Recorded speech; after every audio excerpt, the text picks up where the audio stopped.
सलीबियों का ख्याल था कि उनकी फौज इतनी मजबूत है कि कोई मुसलमान हुक्मरान उन्हें यरूशलेम से नहीं निकाल सकता। मगर फिर एक ऐसा दिन आया कि उनके तमाम अंदाजे गलत साबित हो गए। उनके पास भारी जिरह बख्तर, ताकतवर घोड़े और यूरोप के बेहतरीन जंगजू थे। सलीबी फौज में 20,000 से ज्यादा सिपाही थे, जिनमें से हर एक जंग का तजुर्बेकार था।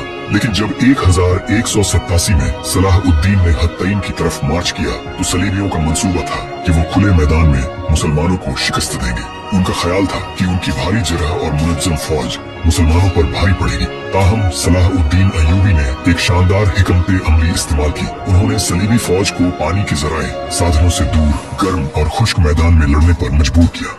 मुसलमानों ने घास में आग लगा दी, जिससे धुआं और गर्मी बढ़ गई। भारी जिरह पहने सलीबी प्यास और गर्मी से बेहाल हो गए और फिर मुसलमान घुड़सवारों ने हर तरफ से हमला कर दिया। जैसे जैसे जंग आगे बढ़ी, सलीबियों की कतारें टूटने लगीं और हजारों की तादाद में कैदी बने। इस तरह सलीबी बादशाह को कैदी बना लिया गया।